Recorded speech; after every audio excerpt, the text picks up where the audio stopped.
Hey, it's the Mike Rogers Show. Once again, today we have the fabulous, the fantastic, the superstar, Juniper in the studio here with us. Hey, Juniper! Thank you so much for having me. What were we talking about yesterday? So much. I was talking about your dreams and plans for the future. So you have no plans after college, but you're going to continue with your music career, aren't you? I think so, yes. Probably in a different way than I have been able to, because it's so collaborative with my dad, this project. And yeah, got to kick him out of the thing, you know. Who needs him? Yeah. So it will be difficult to continue. It will be definitely the format is changed when I won't be here with him as often. When you work with your dad, is it and it's not antagonistic, it's really nice and fun and get to work with dad and have these good memories and stuff like that, right? Isn't it? I think so, yeah. It's been a challenge, definitely. You know, it's hard to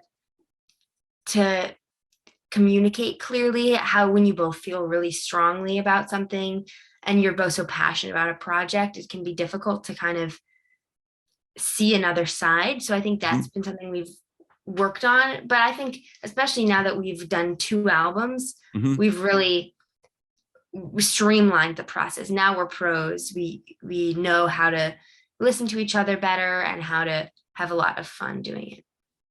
Wow. That's great. You can do that with your dad. Do you ever, he says, let's do it this way, let's do it this way. And you totally feel like, no, Dad, that's wrong. And I'm going to stamp my feet and yell and scream until you do it the way I do it. Or do you guys work it out like, okay, we'll try it your way and we'll try it my way?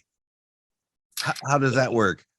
I'd say it's pretty diplomatic. Also, sometimes I have that irrational sense of like my way is the best way, but my dad's a lot more experienced than me. He's got an ear for music. He's got a sense of a vision and a sense of how to make that vision happen. So I 99.9% of the time trust him and know that if he's saying it, it's probably right.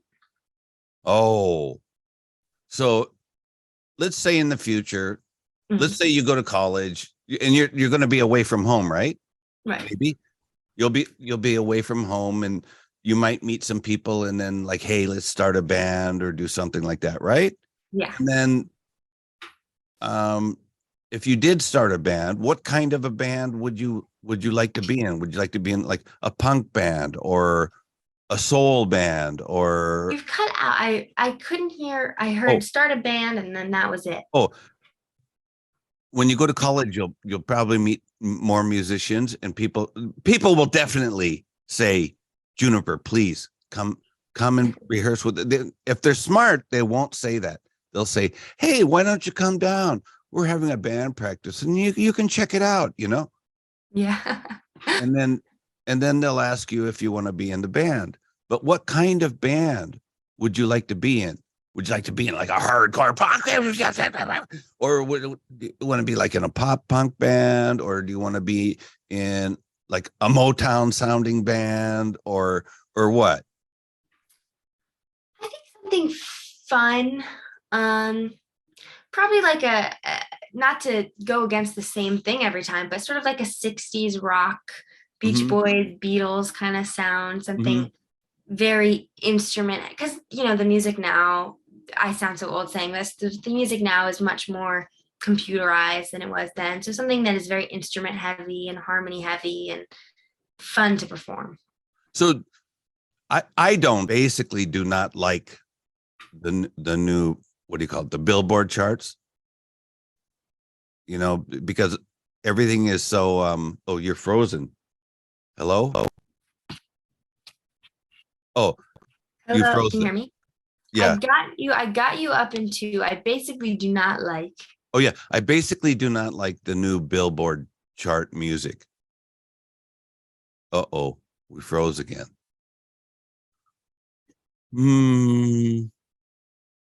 Hello? Shit. Wait. Okay, there you are. There you are. Okay, now I see you. Sorry about that. I'm not sure what. So, happened. I basically don't like the new Billboard chart music. And the same reason what you just stated, I don't like this, basically don't like computer generated music. You would want to have a band where people actually play instruments instead of a manipulator there. Yeah, exactly. So in the future, though, let's say you could make a duet with anyone in the world, you Cher or Diana Ross or somebody. Who would you want to do a duet with? Do they have to be? Well, probably Brian Wilson. I think would be an amazing person. Maybe can I go back in time and do it? Sure. Okay, yeah, Brian Wilson, 30 years ago. Wow, 30 years. So we'll have to have a time machine. How old is he now? He's old now. He's like, I'm gonna say it wrong, but 75 or 80, I think. Yeah, he must be 75. Yeah, 75 or something like that. But such a genius with harmonies. I think that would be the most fun. That would be cool. Your dad can arrange swing that, can't he? I wish. Tell him to get on the phone and call Brian now. I wish I could. If he could, he'd be doing it. Wow, that would be cool. You could do Wouldn't It Be Nice or something like that, some kind of medley type of thing like that. Yeah, exactly. If your dad steals my idea, I get 10%. So Okay. Then Juniper, I know it's difficult to think about. You probably never thought about it. Where do you want to be in 20 years from now? Do you want to be working for the UN or the US government, or do you want to be a pop star still? 20 years is not, you're not going to be old at 20 all. years, I'll be 30. I'll be 37. Yeah. I don't think I want to be a pop star. I don't know exactly. I want to be well traveled. I want to have traveled a lot. I want to have close friends and family. I want to be loved. I want to love other people. That's all you can really ask for. Yeah. Traveling. I hate traveling. Well, no, I like being places. I just hate riding airplanes and going to airports. That's the part I don't like at all. So, but living in Japan it's easy to travel because Hong Kong's like an hour away. Singapore is an hour and a half away. Thailand is, I don't know, 4 or 5 hours away. I've been to all of those many times. They're so fun. Yeah. Yeah. Oh, yeah. But I got to warn you, if you go to Thailand or you go to Hong Kong or Singapore, you'll get fat. Just because the food is so good. And the food is so good. And you wake up in the morning, you're at the hotel, you wake up in the morning and then you go have breakfast. And then 2 hours later, it's like, oh, this is so delicious. I got to eat this. And then you have 2 lunches and then you have 2 dinners. Every time I go there, I gain 8 kilograms. So anyway, so Juniper, this is a question they always ask in Asia. So you need to know this. Do you have any last words for your Japanese fans? Thank you. That's all I can say. Thank you so much for listening. It means so much to me, more than anybody could know, more than I could have known it could mean to me. So it's really special and I really appreciate it. Thank you so much, Juniper. Thank you so much, Mike. This has been amazing.